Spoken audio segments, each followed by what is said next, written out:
However, in accordance with the emergency order, I am confirming that we are providing public access to the meeting by telephone with additional access possibilities by video or other electronic means.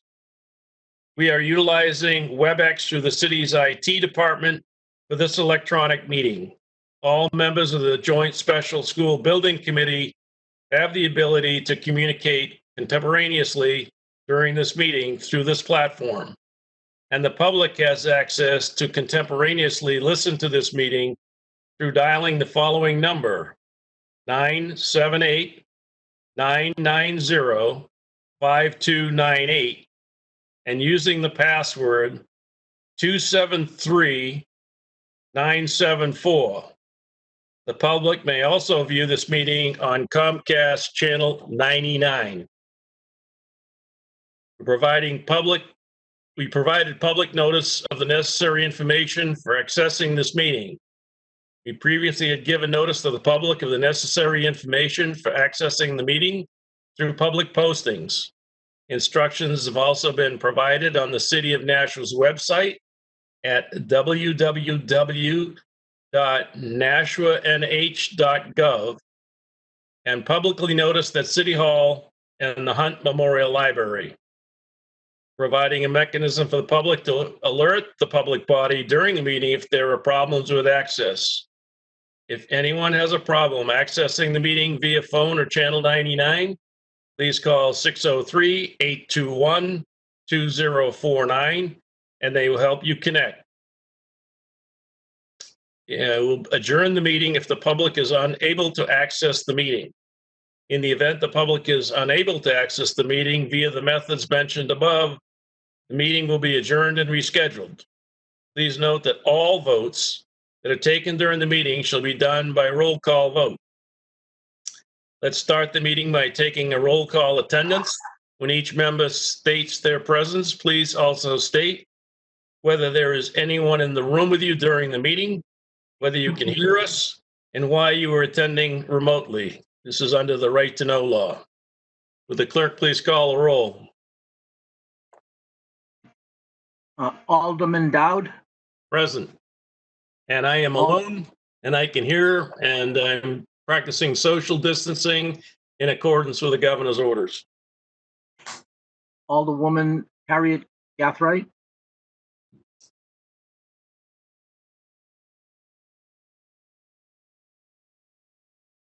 You're still on mute. About that, I am present. I can hear you. I am home alone, and I am practicing social distancing according to our governor. Okay. Alderwoman Clee. I am here. I'm alone at the moment. My husband is in the house with me, and I am practicing social distancing. I can hear everybody. Okay. Alderwoman Lou. I'm present. I'm alone. I can hear you, and I'm attending remotely due to the governor's orders. Alderwoman Wilshire.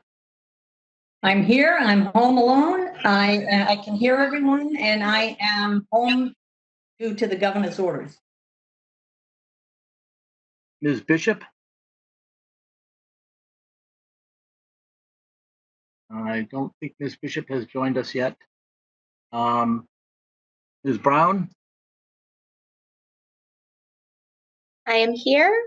I am practicing social distancing, and I can hear everyone very well. Thank you. Ms. Gilio. I am here. I am home. I am home alone at this moment, and I am practicing social distancing per the governor's order.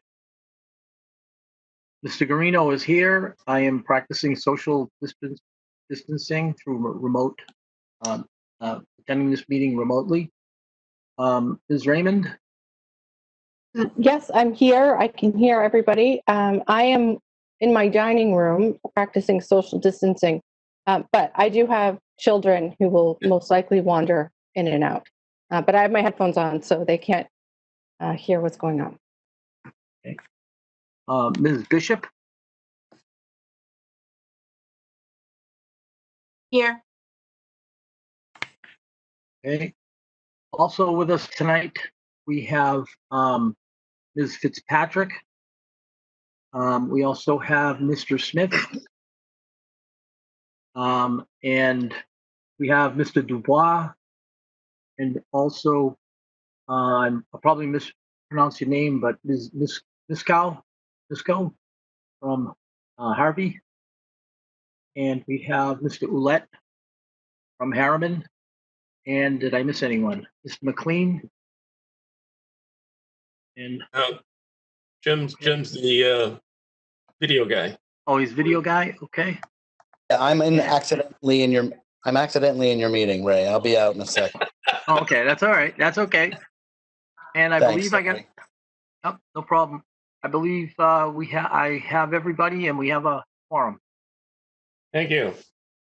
Mr. Guarino, if I may, I don't know if we had another gentleman from our office at Harvey Construction that was going to join us tonight. I didn't know if he was still in a meeting room waiting to be invited in, Ken Lemire. I don't see his name on the. There's Okay. a big list of people here. He should be able to get in. Yeah. Okay. Just one quick question. Did I understand that there was a meeting of the Board of Ed tonight, or have you already had it? Yes, sir. We had an emergency meeting at 6 p.m. It lasted approximately 6 minutes. Despite our 5-hour meeting last night, we failed to reauthorize pay for our district staff until the end of the year. So their pay was going to end on the 29th, and that was a big problem. So we unanimously voted to continue to pay them until the end of the school year. So everyone can breathe. 10 years experience in that position, that has to be a record. Yeah, I was pretty pleased with this, I have to say.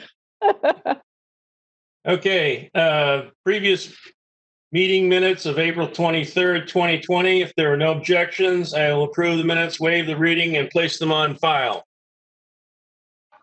Seeing no objections.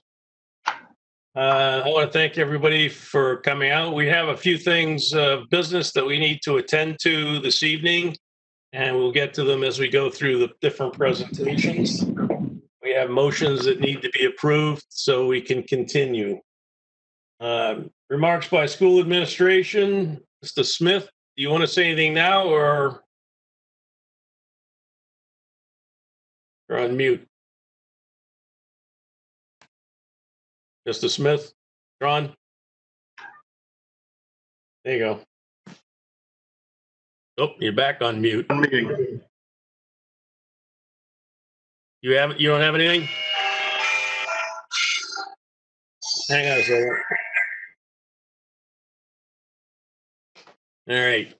Let's see. And Dan's not on.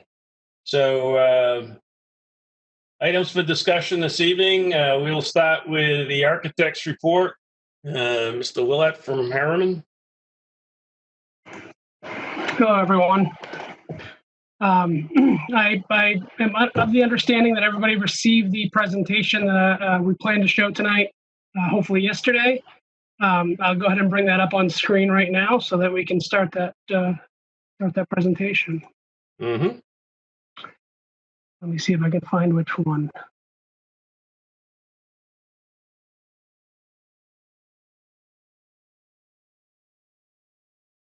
Does everybody see that? Yep. Okay. All right, let's see. I got to figure out how to control this. I think you can just, there you go. All right. So tonight's agenda is to review the project of 3 middle schools, giving you just some design updates, Fairground, Pettichuck Middle School, and the new middle school. I think what you'll find is there'll be a little more information on kind of in that order, Fairgrounds first, and then progressively gets a little bit less as we go down that list of reasons that Fairgrounds is in full steam, getting ready to head to the construction scene. So there's a lot more information there. And as we progress through these steps, you'll see that each one of those will get more information as these meetings come into the future. And then we'll also look at the project schedule going forward. And since we can't see anybody until he's done, we'll take the questions at the end. So if you have questions, write them down, and we'll address them at the end when the slides are back down. Great, thank you. So over at Fairgrounds Middle School, I'll give you an update of the progress milestones that we've hit so far. Some of those include the early structural construction documents. Those are issued April 16th.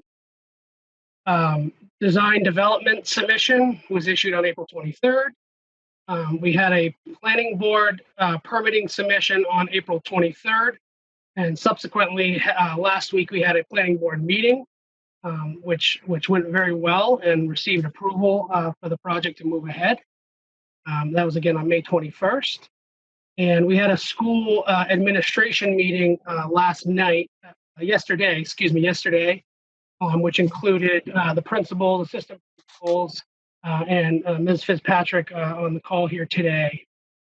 That went really well. The intent was to get the administration up to speed on kind of next steps for the project. And we'll talk a little bit about that in some future slides here in a few minutes. But overall, we gave them kind of an update on the plans, where they stood, and then projected moving plans. Ms. Coffrey was quite welcoming of that, and actually had some of her own input that played into it, that we're going to make a few finesse adjustments so she can move accordingly. That also was a preemptive discussion to have a teachers informational meeting, which is happening next week. Actually, I wrote June 6th, but I think that's an error. I think it's June 2nd.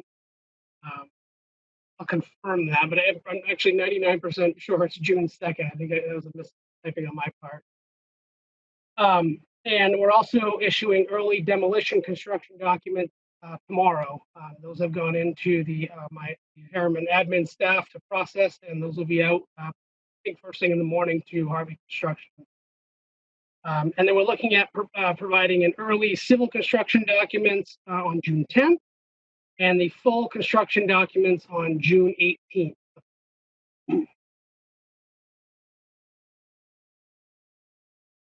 I want to give a little update on what we presented at the planning board. It really came down to 3 slides, and then a short discussion on any questions they had.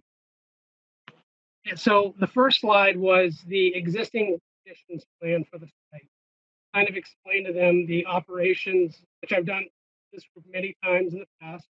But the operations on site are, there's a shared drop-off, which includes parent drop-offs, access to parking, and the bus loop.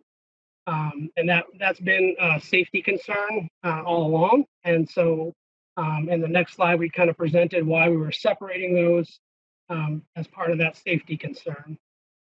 Parking on site can at times be not quite enough. So we had talked about how that looks now. We talked about the fire lane and the fact that it was kind of in disrepair on one end and very steep.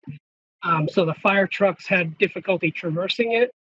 And a more recent discussion with the fire marshal,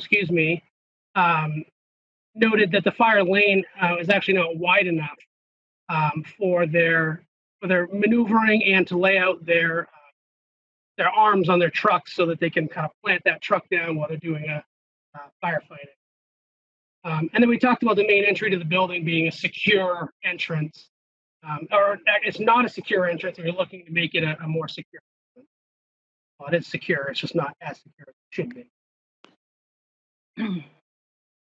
So this was the next plan we presented. This is the site, the proposed site plan.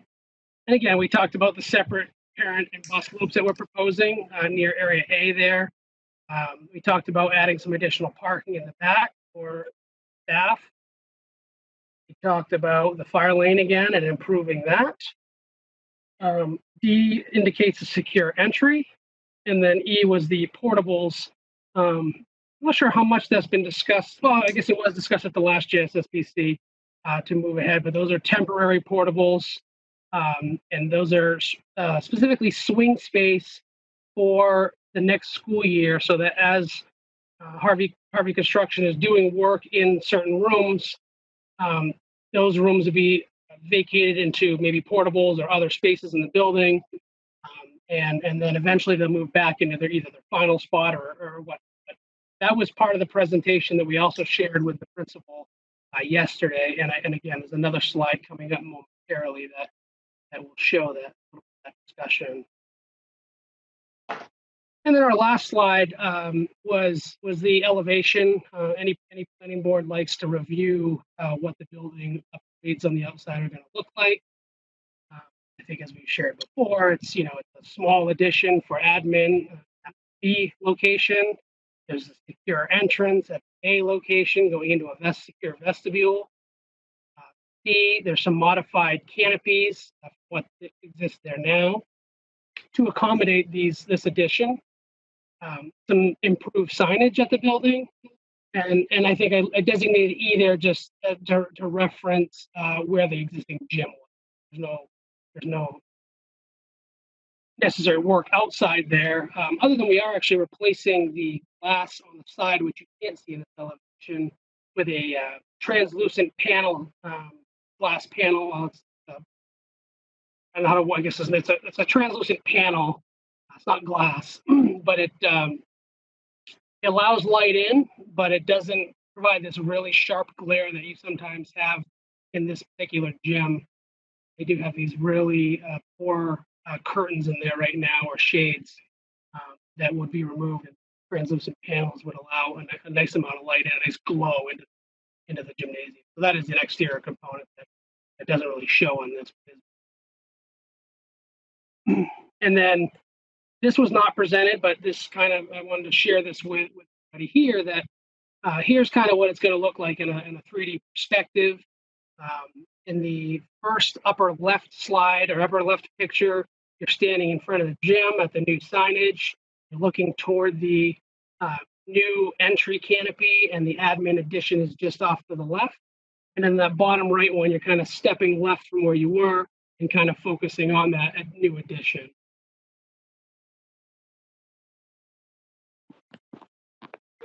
And then a few design updates that I wanted to bring back to the JSSBC based on specifically a comment that was made at the last meeting, was the emotionally handicapped classroom in the wing back here near the family and consumer science and music and band area. There was a concern about noise levels and possible interference with the classroom. So what we're proposing to do is add a sound barrier wall in that space to help with that concern.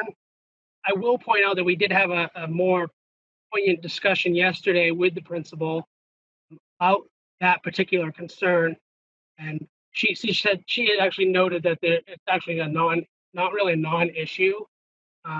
We did go back in that space at one point when the band was practicing. There was no classes at the time in that classroom, and you could hear some low music sound. So we felt it would still be best to provide sound barrier at that location to just help in case it just wasn't being conveyed to the principal. But again, yesterday she did note that not a concern there on her behalf, or she's.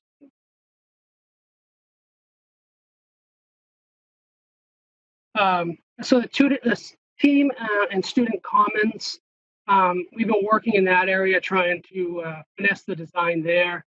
We've come up with an updated design, which really doesn't change much from what anybody has seen in the past, other than we've added some soffit work, added some big teaching spaces, TV locations so that students could present. In fact, I'll go to the next slide in just a moment to show what these look like. But updated the working space, added again teaching and collaboration wall space, and we actually relocated the lockers kind of out of that side peripheral area. I don't know if you can see my cursor or not. But the lockers here were in this space, and we thought it'd be best to keep them down here for the reason that they're actually closer to the lockers that actually occur in these wings on each side. So now all the lockers are kind of in the same area as opposed to spread out. Move to the next slide. These are some perspective shots inside. This one is standing in the hallway next to those lockers that I was just referring to, looking down toward that student commons and team commons area. So you can see we've added some soffits and some walls. Those walls would be utilized for, like right here, this wall right here, and I apologize if you can't see my cursor, but this wall here is this wall with a TV on it. We picture maybe some soft seating of some level where students or staff could gather together around as a smaller group, or maybe even a little bit bigger group, a medium-sized group, and maybe they present their laptops or tablets onto the screen and have a presentation with each other or talk about projects and collaborate together there. Just to the right of that wall with the TV is the back wall. And this is a large writing surface area where students, again, and staff could collaborate together, write out notes, design projects, and write on the wall to help, write on the surface to help convey the messages that they're trying to convey to each other. Next to that is a little printer area inside of cubbies and a little workspace in case they need that. And just above that's the kind of the reverse wall directly behind us.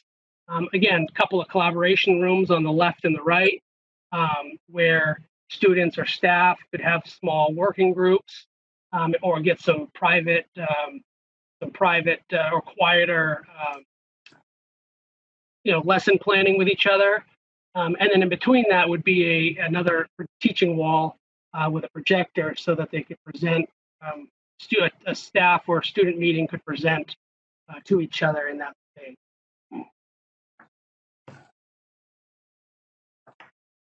So the phasing updates here on this slide was basically what we presented to the principals yesterday. In conjunction with discussions with Harvey, we created this based on their intended phasing of the project. Now, the detail you're seeing here is a little bit small and maybe is not totally legible, but the intent is there. And what I wanted to show was, we have areas. What we did is we took each kind of working space along the project. So the summer of 2020, this is what happens right out of the gate. This is what the principal and the staff needs to know starting, this coming, as soon as this project gets bid and moves into construction.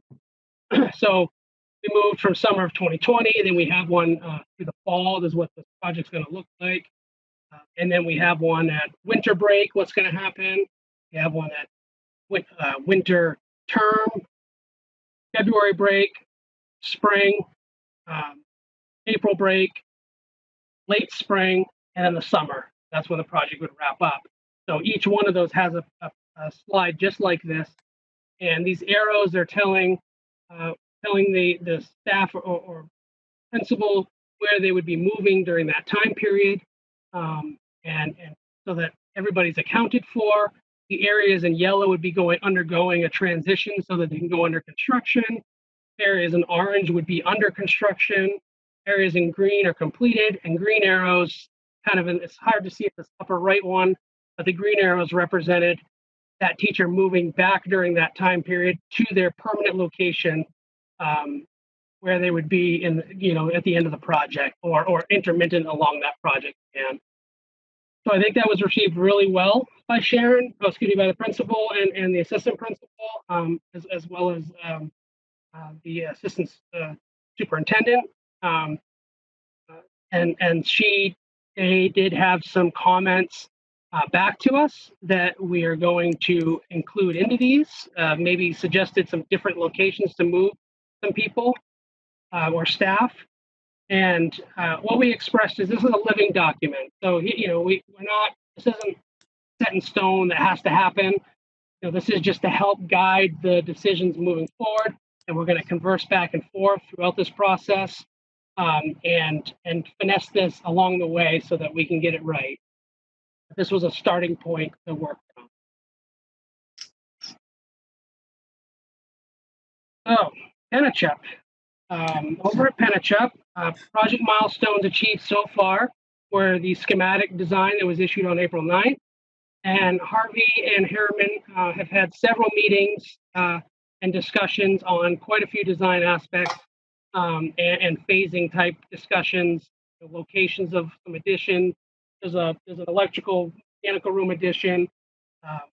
Harvey had some concerns where it might be in order of phasing of their project. So we looked at sliding that over and a very minimal move. I don't think anybody would probably notice it if they looked at it, one day to the next. But the small adjustments help Harvey in their construction phase, and I think that's why we're working together. I think it's a great path to make a successful project. Upcoming project milestones, we're looking to issue an early vestibule construction documents on June 1st. That's part of the security vestibule projects that Mr. Smith was able to get grants for, him and his team. And so we're looking to try to get that done earlier than this project actually goes out for construction documents fully, because the money needs to be utilized this fiscal or this year by the end of December of 2020. So we're going to issue some drawings so that Harvey can price and try to get all that in action in a short window.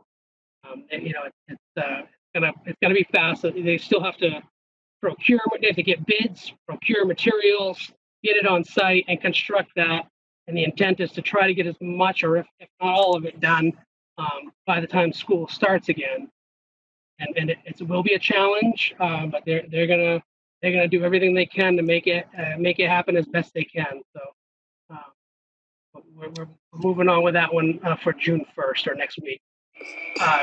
Design development is out to mid-July, and then the planning board submission would be in August with a planning board meeting. I think that's September or October, something along that. So our civil department's working on that right now to get that. Just to share a few of those things that we're working on in that space. This is the admin space here. If you've been to that school, oh, that's the wrong slide. I'm thinking you can see my mouse on the other screen. If you go into that school now, there's no transaction window here in the vestibule. You get buzzed in from outside, and then you come into the school, and the main desk is over here, and then you interact with the admin staff there, and then go about your business.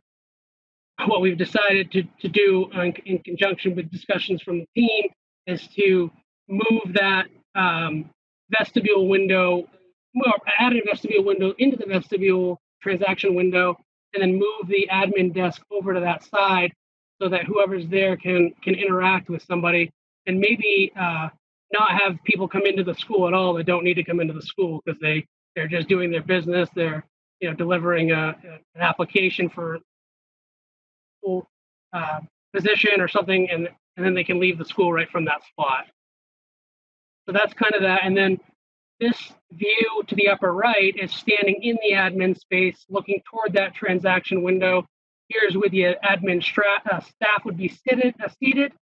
And the one below is actually in the vestibule, looking toward the new transaction window. Looking at the center core of the building, there was quite a few upgrades there. A lot came out of those programming meetings we had months ago. And so we are continuing to progress that by adding, this is that STEAM area here that you're looking at the upper right. There's casework in there. Students and staff can work together, do projects, create, almost have like a maker space, and work together in that center hub. And then just below that's kind of looking back the other direction. There's an existing skylight above that gets replaced, a little bit smaller than what's there. This is actually located where the library is right now. think as you're aware, the library gets moved into a new space. I was really hoping to have our presentation on what we're looking at for the library, but it was just right until this afternoon, we were still working around.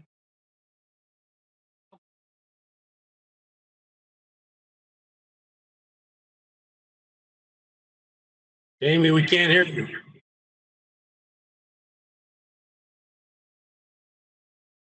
Try again. Where did you?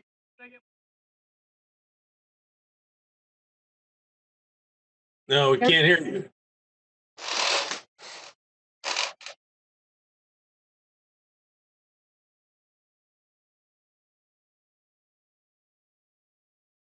Anybody else hear him? No? Nope. No, nothing. Can you No. hear me? Yes, now we can hear you. Oh, I just had to mute.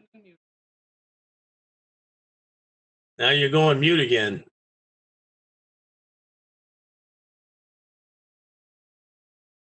Now. Just barely.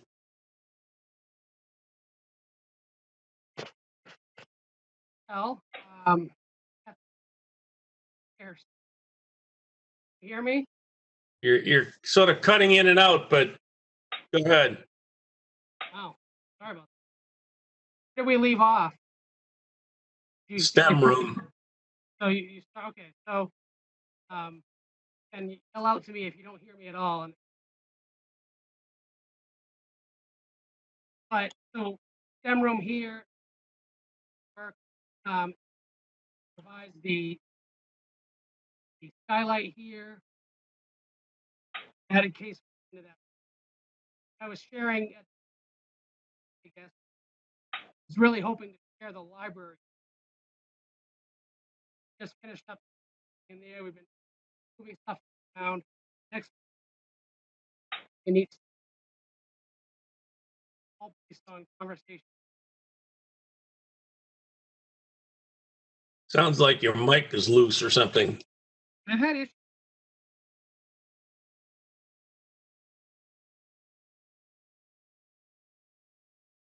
So, two middle school, June, designed to.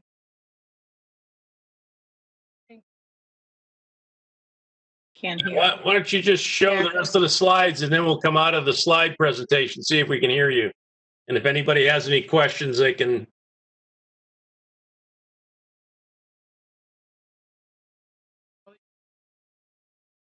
Talk anyway.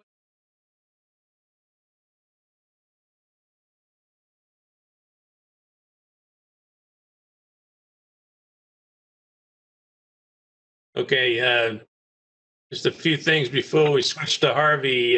We'll have questions, but Mrs. Fitzpatrick is online. I don't know. She couldn't hear us, so we couldn't hear her. But I'm can you here. hear us? I'm here now. Can you hear me? Okay. Yeah. Yeah, I had to switch to my phone. For some reason, my computer was giving me a hard time. But I would say that Jamie is correct. It is June 2nd that we're meeting with the teachers. So his notes were incorrect, but it is June 2nd. Okay. So everybody goes on. Does anybody have questions of Mr. Willett on what he presented? This is Gilio. You're on mute. You're on mute, Sharon. There you go. How about now? Okay, you can hear me? Yes. Okay. I just had a question about fairgrounds, the area that you described as the team and student meeting commons. Now, I'm familiar with a lot of libraries that have converted to be commons. I just would like to know a little more about the function of the space. Okay, can you hear me now? I can hear you now. Yep. Phew. So, yeah, so it's probably not quite the same as a learning commons, so to speak. I would call it more of a we call it a commons, but it's more of a collaboration commons, where there's not the resources, so to speak, like the learning commons would have, but more of a collaboration area where teachers can have group meetings. Maybe they're doing lesson planning in these areas, or students just or just need a space to work together or have conversation and learn the social aspects that also are important part of school. But they may do presentations on walls together. Maybe do a crit note outside on one of their projects that they're working on in these little spaces, and it makes it feel more like a community in the school as opposed to just classrooms where everybody's doing their own thing. Okay, thank you. Any other questions? Mrs. Brown? Thank you. And maybe you mentioned this and I couldn't quite see it on the schematic. Is there a plan for when you're redoing the bus turnaround and the parking lot and the parent pull-in, to light that parking lot better at fairgrounds? Yeah, that's actually something that did come up at the planning board and at the principals meeting yesterday. But yes, we are doing new site lighting or parking lot lighting around the school. Any other questions? Just to follow up on the planning board meeting, it went very, very well after a 45-minute delay with the bridge not working. But some things came up. One thing, I've had conversations with the new city engineer, and they're going to hold off paving Cleveland Street until we're done our project, so it's easier to tie in. Also, they approved the 16-foot compromise on the fire road. Normally they're 20, but the fire department, the fire marshal said 16 was okay. We'll be making a motion later to make that change to do the 16 feet. It's a little bit more expensive, but it's meeting the requirements of the city and state fire marshals, so very important. I think everything else, there'll be more parking, by the way, also for the handicap playground there, which will make it easier for those parents. The planning board had a few contingencies, all of them pretty minor, and we're already addressing those. Anything else, Jamie, on that? I guess the fire lane, just to give a little further info. Right now, the existing fire lane is 12 feet wide, and we were intending to overlay that or rebuild in certain areas, but overlay or reconstruct at the 12-foot width. And so when the fire marshal came back and said, geez, we really want 20, 20 feet does start to impact some of the area there.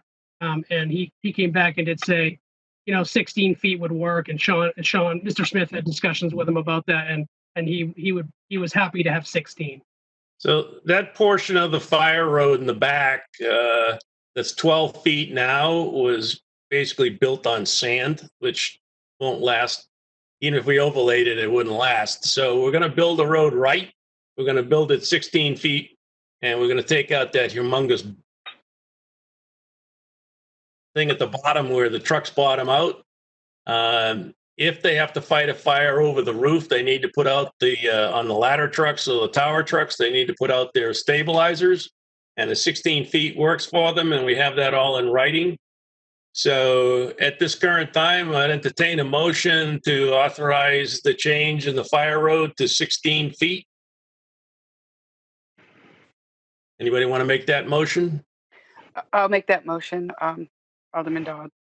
Alderman Clee has made the motion to make the fire road 16 feet versus the 12 feet that was written in the original plans. Any discussions? Seeing none, would the clerk please call a roll? On the motion, Alderman Dowd, Yes. Alderwoman Harriet Gathright, You're on mute. Yes. okay, yes, Sorry. okay, thank you. Alderwoman Clee, Yes.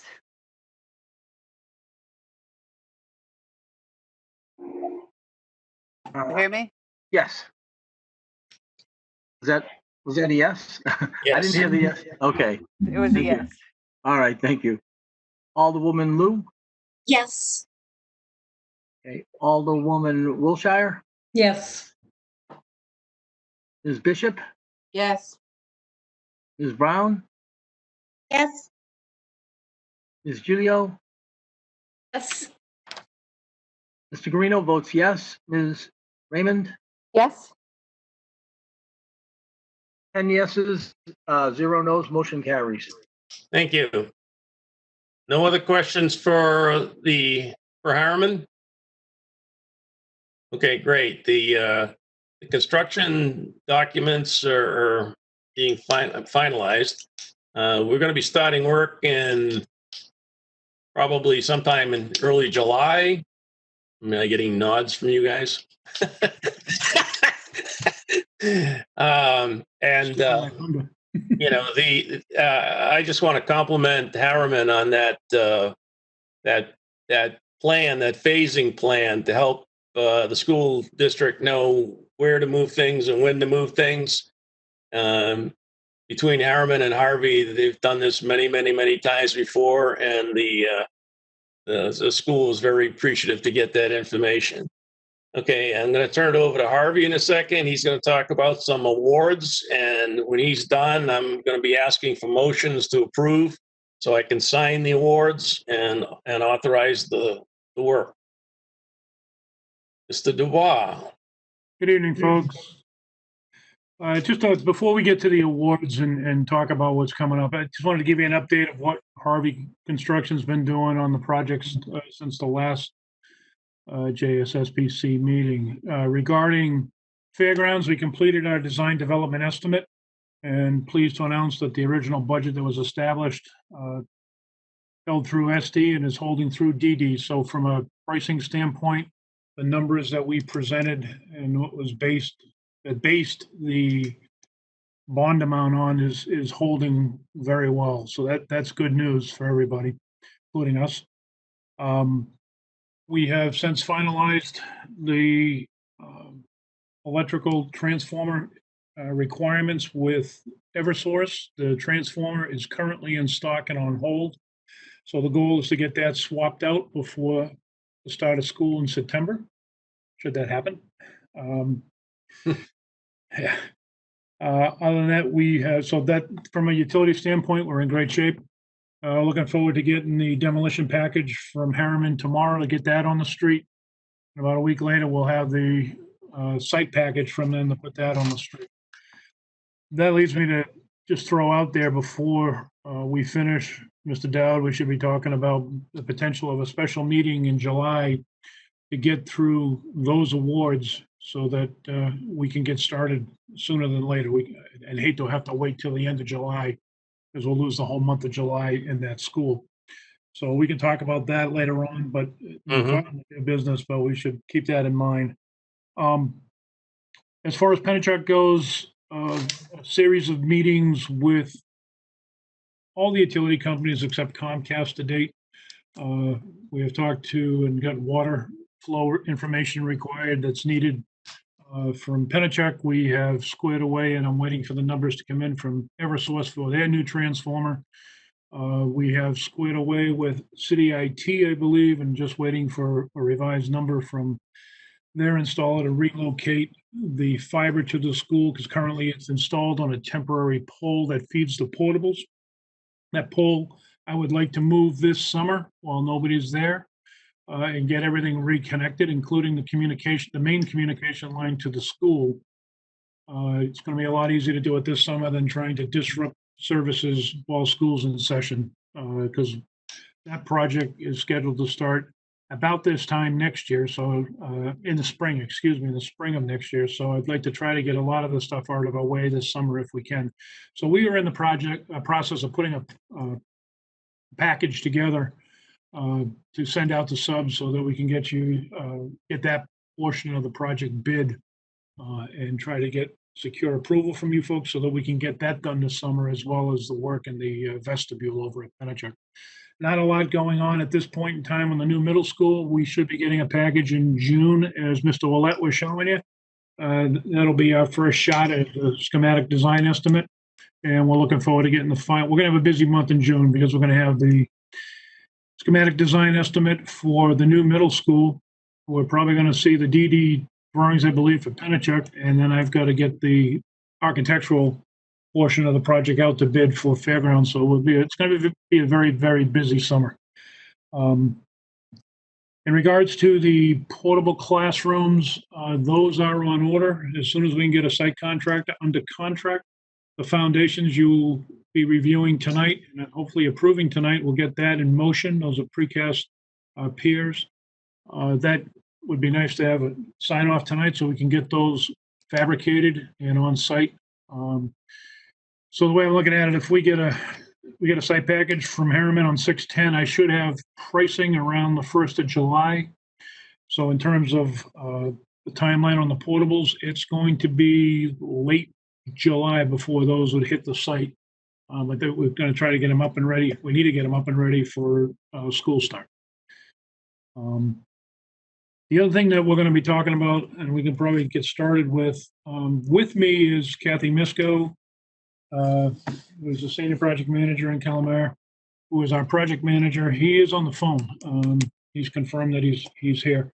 We have put out the early package that Mr. Willett provided for the foundation for the addition for administration, the ready-mix concrete for the foundations, the rebar for the foundations, and also the structural steel. So what you're going to see, this is the first night for those that have never been through this before. Well, we make a recommendation to award. We will put the job out to bid, collect the bids, put them on a comprehensive spreadsheet, and then we will make what we call our recommendation to award on who we feel best fits the schedule, the cost, and what have you. And then we ask for your blessing and approval on all of this. And the reason being, we're acting as I think I stated months ago, we're acting as a construction manager on a general contractor. If this was a general contractor, you wouldn't see them, they would just order it and move forward. But you are an integral part of the entire process, so you'll know and understand how the cost, A, was estimated, B, was bid, and you can actually track it out yourself if you want to see how we are tracking versus budget. So to start that, Ken, I'd like you to take us through the 4 or 5 recommendations to award that we have here tonight. Yeah, sure. Thanks, Carl. That was helpful. So I did notice that there was only one comment from the other night, and that one of the packages there was, typically we will go with the low bid. I did know that there was one package that there was a concern with that. So I think I'll just start with that package, and I think that must have been the concrete foundations for the formwork. Am I correct? Mr. Dowd, that was your question. We did have. Yes. So we did have. Go ahead. Just so I can explain, typically we have some criteria for when we do selections of vendors for our projects. We tend to try and go with a low bidder if it's somebody we've done business with before, and we know that they are a reputable firm. We try to go with firms from Nashua, then New Hampshire. If we can't, then we look at the reputation and whether Harriman and Harvey have used them before, whether we've been successful. So it's not always the low bidder, and you all got the bids and the spreadsheets. And we had one of the bids, which I'm sure he'll talk about in a second, where 2 of the people that bid backed out because these vendors are getting very busy very quickly, and we need to put them under contract as quickly as possible. So after we go through his discussion on the bids, maybe we can do it one at a time, Carl. I'll ask for a motion. I agree. We'll take them one at a time. I'll ask for a motion to approve so that I can sign the document. I have them right here, and we can move forward. So I guess the first one's the concrete foundations. Go ahead, Ken. And that is correct. So we had we did have 4 bids. We had Premier Concrete, MassCon, Southern New Hampshire Concrete, and Hakala Foundations. The low bid was Hakala Foundations, and then the next lowest was MassCon, and they both backed out due to scheduling conflicts. We did reach back out to them to confirm to see if that was the case, and if they could take a second look, and they couldn't. They got booked up too fast. So the next bidder was Southern New Hampshire Concrete. They're a great company. We work with them many times. So we are making the recommendation for Southern New Hampshire Concrete to do the form work. Okay, I'll now entertain a motion to award the concrete foundations work to Southern New Hampshire Concrete of Londonderry, New Hampshire, in the amount of $32,100. This company is the low bidder of the firms who did not withdraw their proposals to do the workload. I have experience with them, and I'd like to have a motion. I move to accept. All right. Harry Gathright. Yes, Alderman Gottfried made the motion to accept. Any discussion? Seeing none, would the clerk call a roll? Okay, on the motion to approve the concrete foundations to Southern New Hampshire Concrete for $32,100, Alderman Dowd, Yes. Alderwoman Harriet Gathright, Alderwoman Clee, Yes. Alderwoman Lou, Wait a minute. That was Alderwoman Gathright that said yes, but I'm saying yes. okay, This is Alderman Clee, yes. okay. Alderwoman Lou, Yes. Alderwoman Wilshire, Yes. Ms. Bishop, Yes. Ms. Brown, Yes. Ms. Gilio, Yes. Mr. Guarino votes yes. Ms. Raymond, Yes. motion carries 10 to 1, 2, 3, 4, 5, 6, 7, 8, 9, 10 to 0. Motion carries. Thank you. Okay, we move on to the next bid. Okay, the next bid package is bid package 03B. This is for the portable classroom precast foundations that Carl mentioned earlier. This is obviously one of our more important packages to get in place early on. We had two bidders place bids, and Phoenix Precast was the low bid and is the recommended bidder for $22,540. Okay, I'd like to entertain a motion to award the portable classroom precast foundation work, the Phoenix Precast Products of Concord, New Hampshire, in the amount of $22,540, who were the low bidder. Who would like to make that motion? Mrs. Raymond? So moved. Motion's been moved. Any discussion? Seeing none, would the clerk please call the roll? Okay, on the motion, Alderman Dowd, Yes. Alderwoman Harriet Gathright, Yes. Alderwoman Clee, Yes. Alderwoman Lou, Yes. Alderwoman Wilshire, Yes. Ms. Bishop, Yes.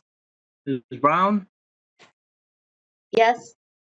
Ms. Gilio, Yes. Mr. Guarino votes yes. Ms. Raymond, Yes. motion carries 10 to 0. Thank you. Okay, next bid. The next bid package is bid package 03C for concrete material.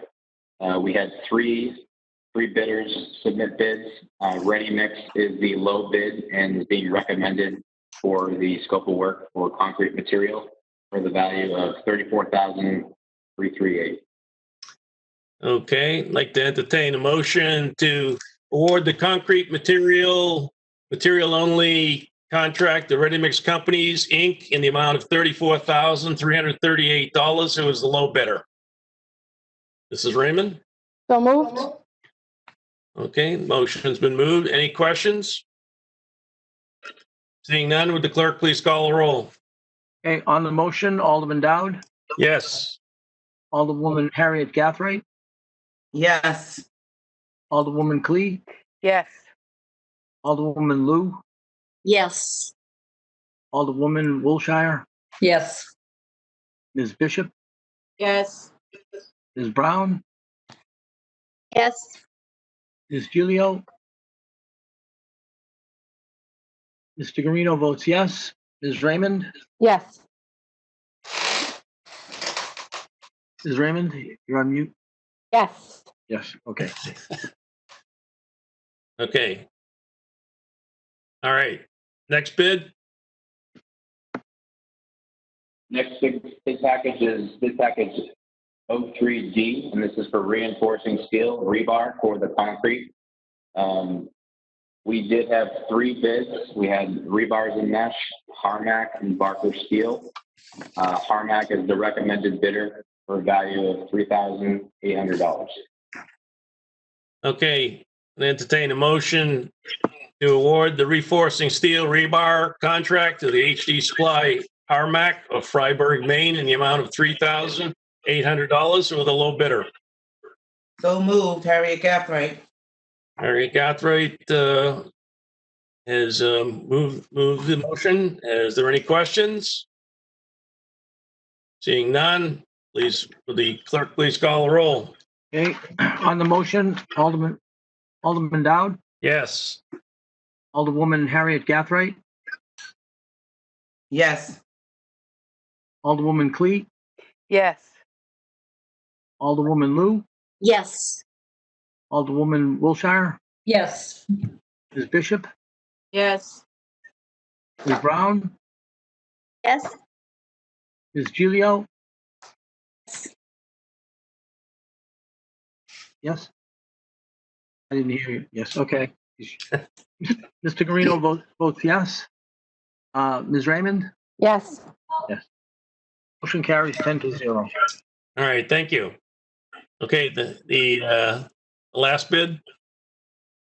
Yes, the final recommendation for the night. It's bid package 05A for structural steel. We had 3 bids submitted to Harvey Construction: Blooming Steel, SL Chase, and Empire Sheet Metal. We are recommending Empire Sheet Metal of Manchester, New Hampshire, for the value of $75,610. They are the low bid. Okay, I'd like to entertain a motion to award structural steel contract to Empire Steel Metal of Manchester, New Hampshire, in the amount of $75,610 with a low bidder. Mrs. Freeman, I saw your hand. Yes, so moved. I do have a quick question though. Certainly.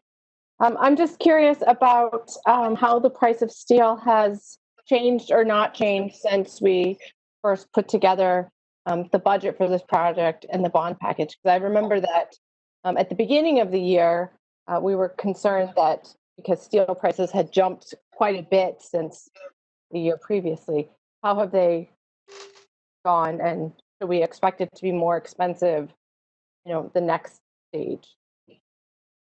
If I may answer that, be honest with you, the price is exactly what we had budgeted. So from the time that we priced it, we kept the subcontractors aware of what's going on.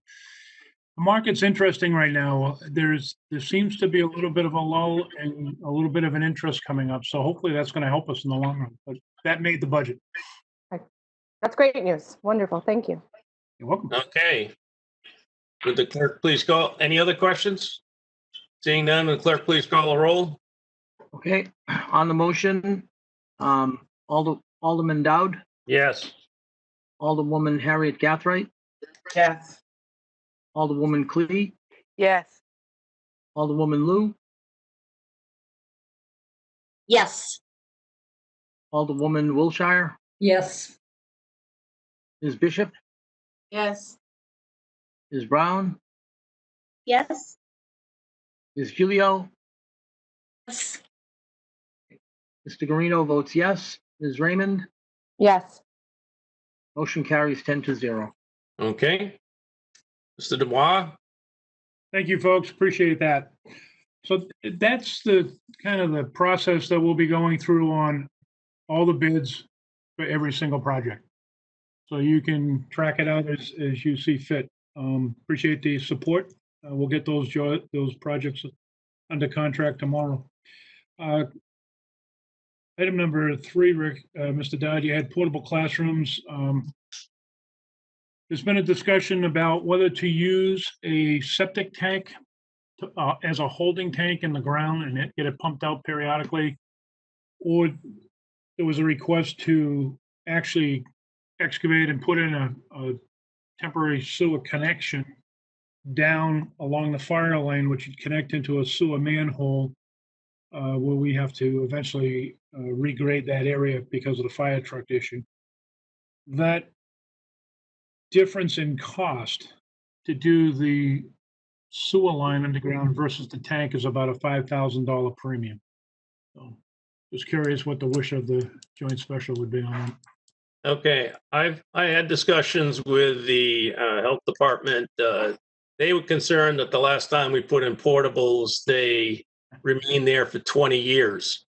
I'd like to entertain a motion from someone that the portables that we're installing for this construction project can be on site no longer than 1 year. So moved. Clee? She had her hand up. I'd like to make that motion. No more than 1 year.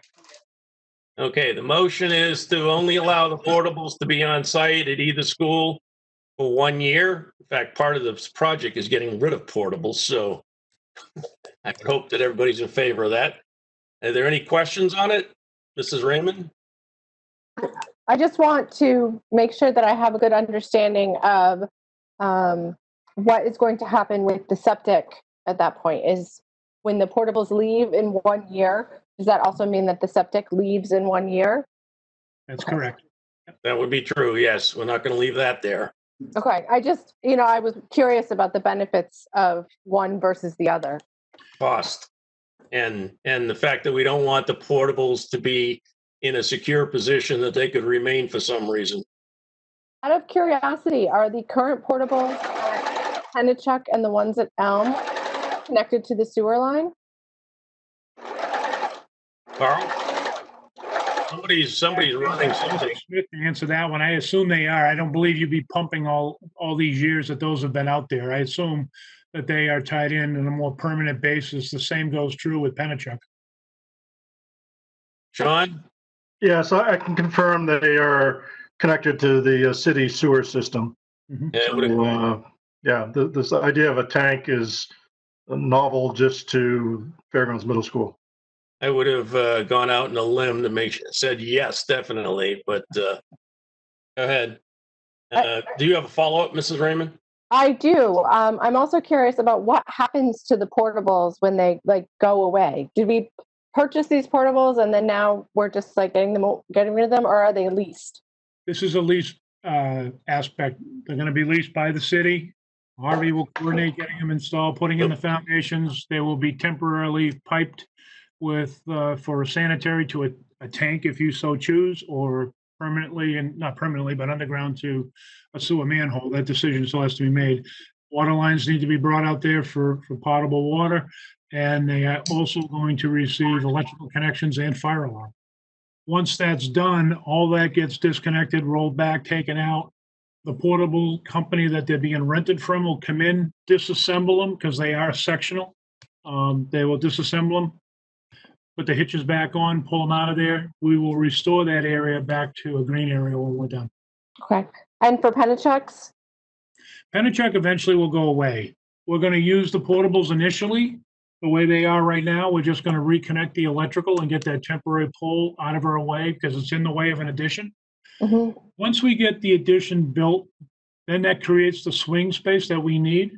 We can then, the teachers can then move out of the portables, maybe temporarily for a time, into a classroom. May not be the permanent classroom, but a classroom. At that point in time, same situation would happen. I believe, and I stand corrected, Mr. Smith, but I believe the city now owns those portables. The question is what to do with them at that point in time. That would be a Board of Ed decision. But they would be taken down, everything would be disassembled, because that's really in the way of the library edition at Pennachuck. Right. And I'm 100% in favor of that library edition. It's badly needed. So, all right, thank you so much. I appreciate the clarification. Not a problem. Alderman Liu? Thank you. I know we're going to vote on whether to have these. You're dropping out. Oh, am I? Can you hear me now? Yeah. Go ahead. We have a motion on the table to vote on whether they stay no longer than a year, correct?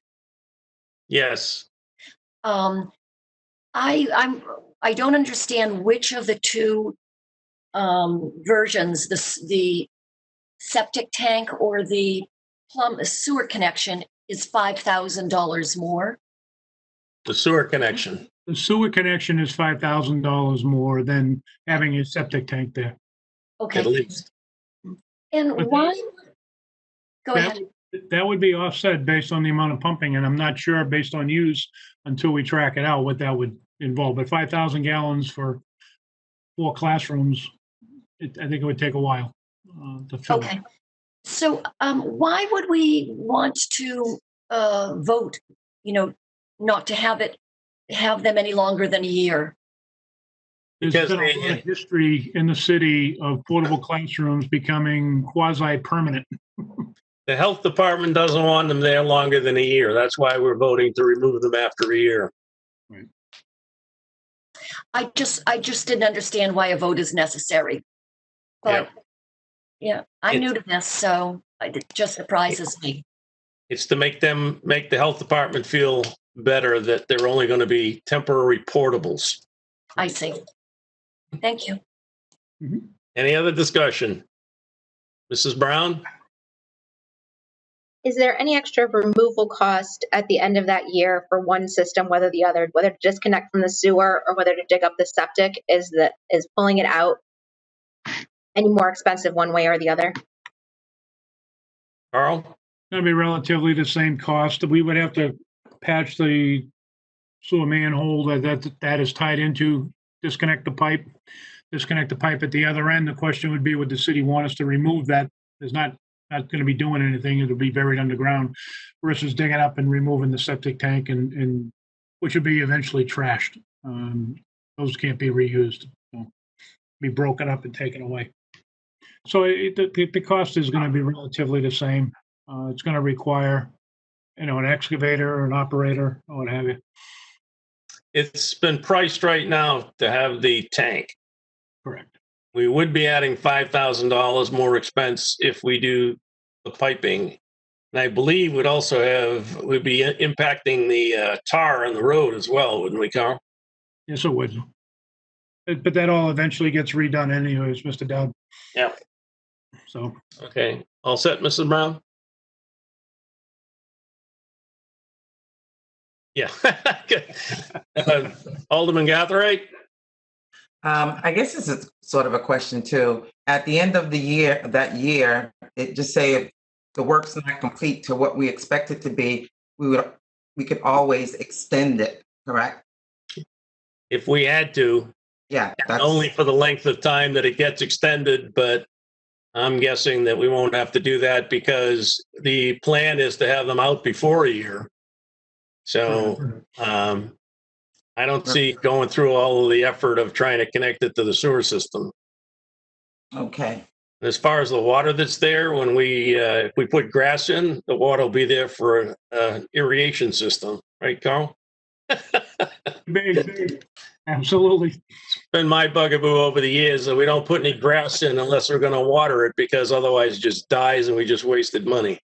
Any other questions on the portable motion? Seeing none, would the clerk please call the roll? Okay, on the motion, to have portables on site for 1 year.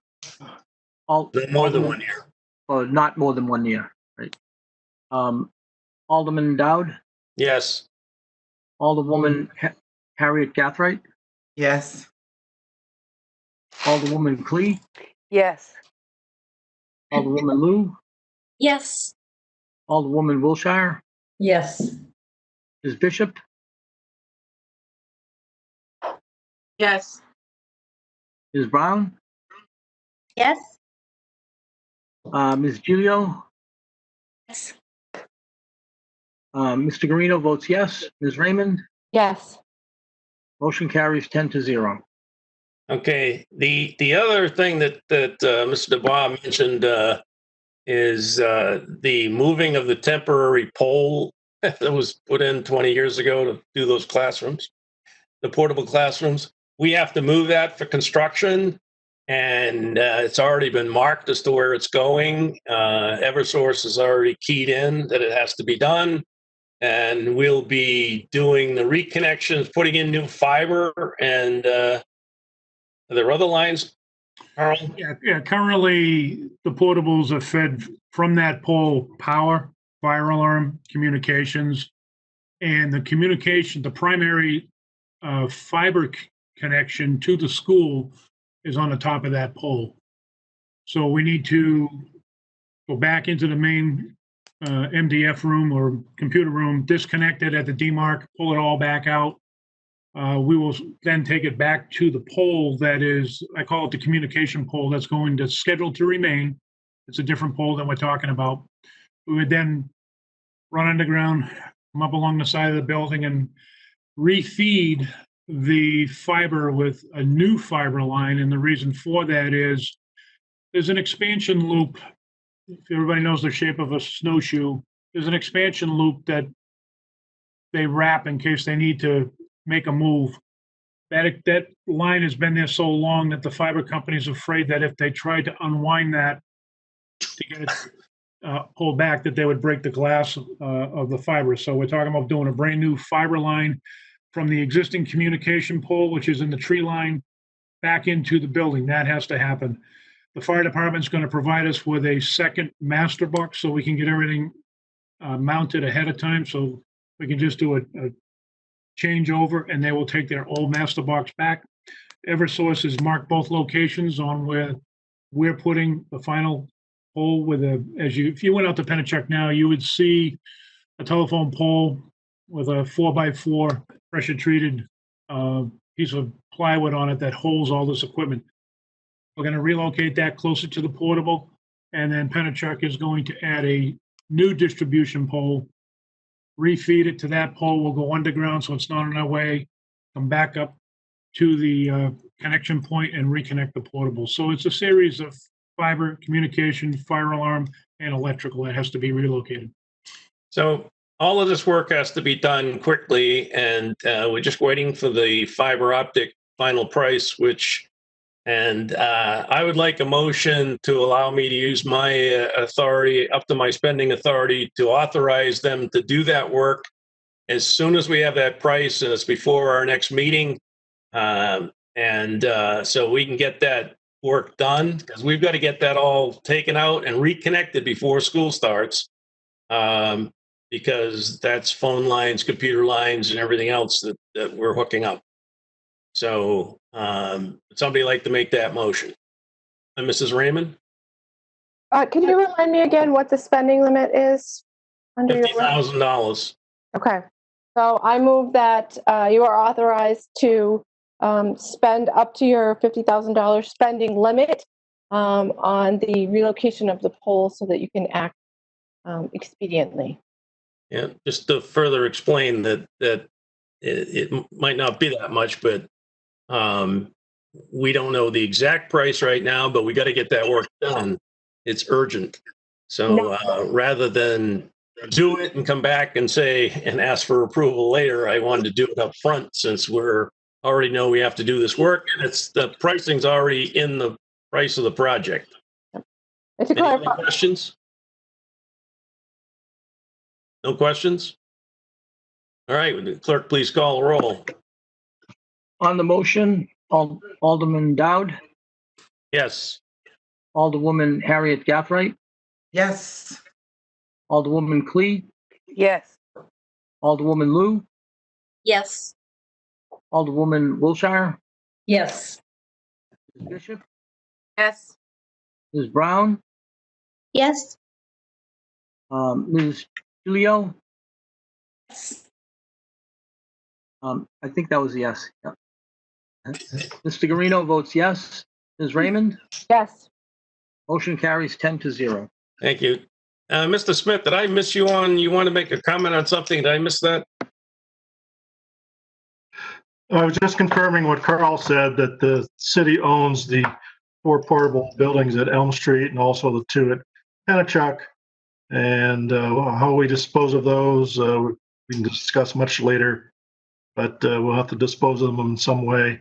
Other school districts have offered them up for free for other school districts to protect, potentially get. But these things are 20 years old, so I don't know if we're going to get any takers. We don't know what shape they'll be in when we pull them out either. Okay, Mr. Dubois, and it for. The next item on your agenda, Mr. Dowd, is widening of the fire lane. You wanna, We did that. we're all set there? Yep. That's it. I'm done. Thank you. Okay, we have a couple other motions. Well, let's do the easy one first. I'd like a motion to purchase file boxes for moving school material. I believe that's for fairgrounds, Mr. Smith? Yes, it's actually, well, we're buying a lot of them because when you buy in bulk, you get better pricing. And so I'm just asking the authorization to spend up to $2,500. I suspect that'll cover not only fairgrounds, but a good portion of Pennachuck. Yeah, we've done this in Pat. When we did the high schools, we did the same thing. Yes. Any questions? Anybody would like to make that motion? Mr. Garino? What kind of boxes were they? I didn't hear. What kind of boxes are we purchasing? These are pretty much standard file boxes, so file folders will fit into them. Okay, file, F-I-L-E. Okay, I'm sorry, I can't hear too well. Okay. All right. Would you like to make that motion? Sure, I'll make that motion. Yeah. Okay, any questions on the motion? Seeing none, Mr. Greeno, would you call the roll?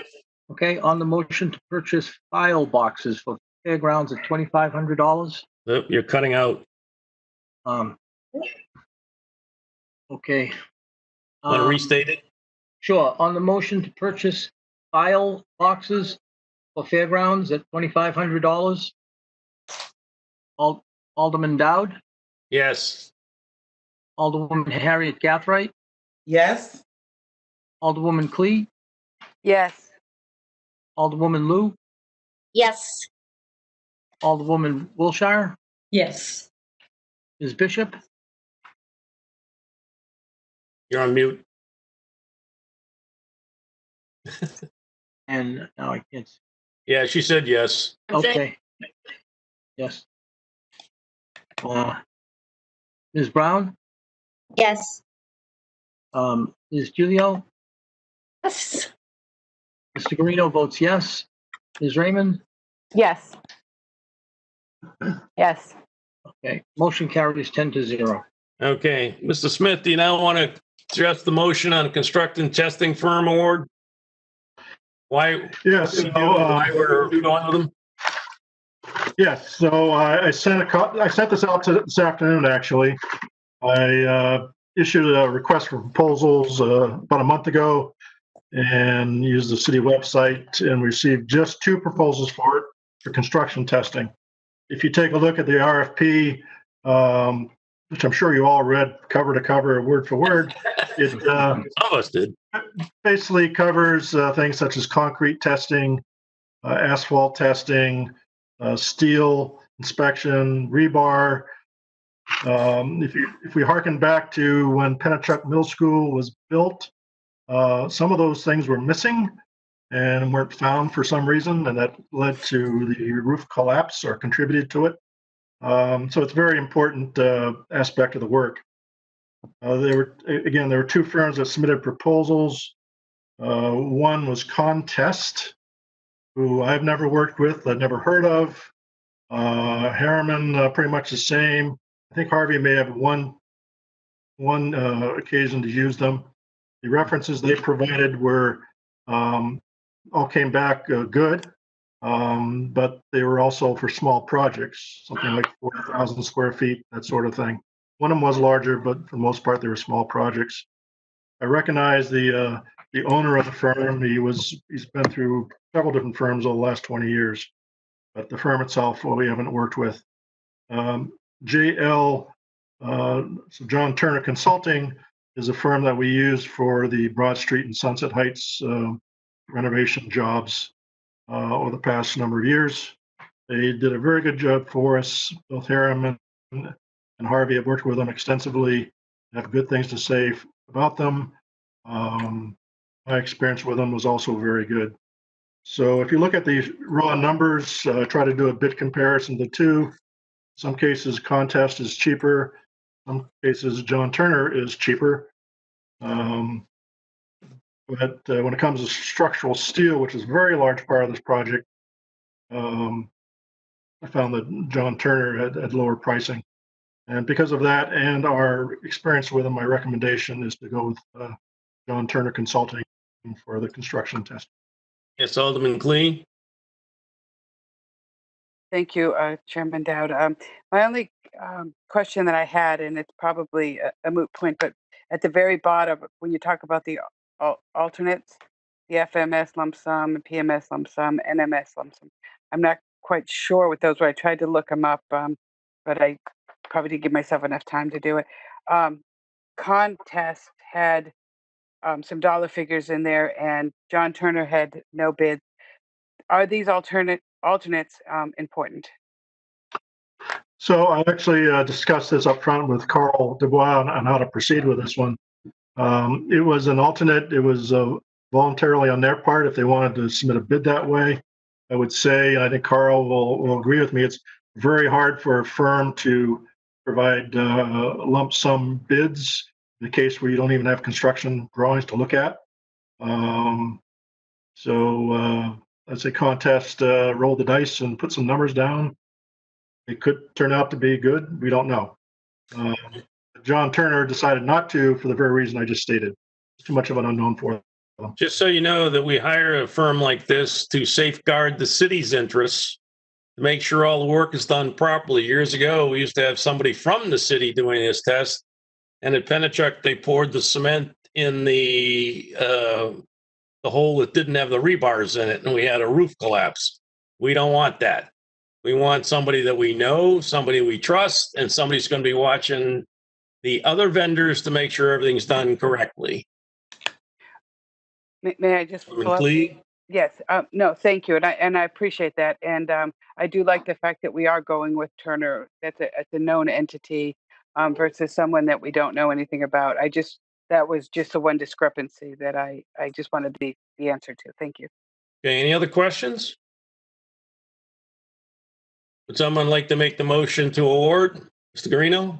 Well, I had a question. So there's not an amount that's associated with this contract? No, there's not. They typically provide bid pricing for the different types of tests. Again, without the construction drawings, it's very hard to decide how many of each test you might need. If a test fails for some reason, they will come back and retest it. So no, the overall budget, middle school budget, I did carry a cost of $200,000 total for the three schools. So that was based on discussions with Harvey and Harriman. So this is not the type of bid that you can do a firm fixed price on, because we don't know how many tests have to be done.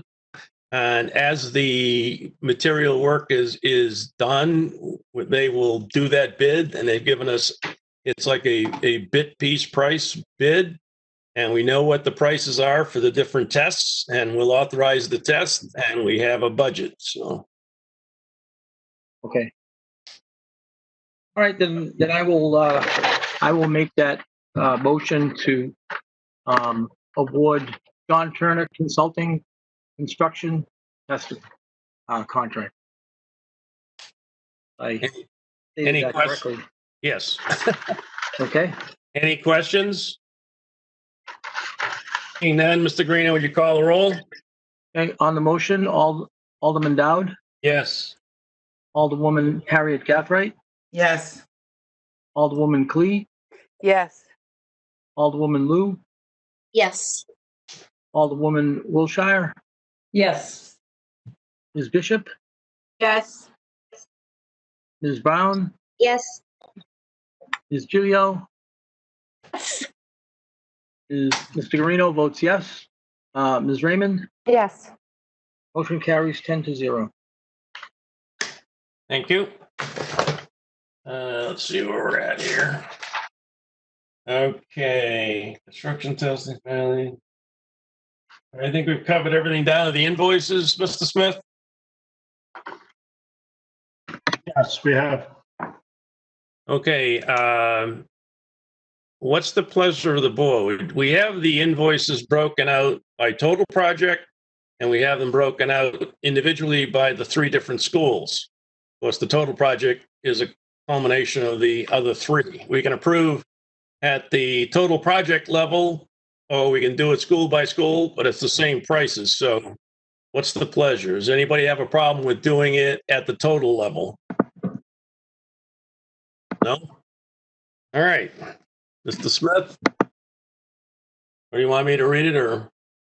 Well, I can go ahead and read it. To recommend invoices to Harvey Construction in the total amount of $18,320. To Harriman A&E for $203,273.80. To Malone and McBroom for $5,100. To Horizon Associates, $1,850. And to Williams Scotsman for $1,500, all coming to a total of $230,043.80. Okay. You heard the motion. The motion is to approve the following invoices. Harvey Construction, $18,320. Harriman A&E, $203,273.80. Malone and McBroom, $5,100. Horizon Associates, $1,850. And William Scottman, $1,500 for a total of $230,043.80. Any discussion on that? Seeing none, would the clerk please call the roll? Okay, on the motion, Alderman Dowd, Yes. Alderwoman Harriet Gathright, Yes. Alderwoman Clee, Yes. Alderwoman Lou, Yes. Alderwoman Wilshire, Yes. Ms. Bishop. I think that was a yes. Yes. Yes. Ms. Brown, Yes. Ms. Gilio, Yes. Mr. Guarino votes yes. Ms. Raymond,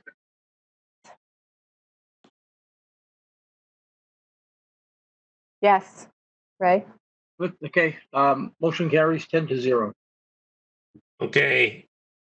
From this point on, our meetings are going to be more like this, especially we can get into 3 schools going, well, I don't know if we'll have 3 going simultaneously, but probably 2 at a time.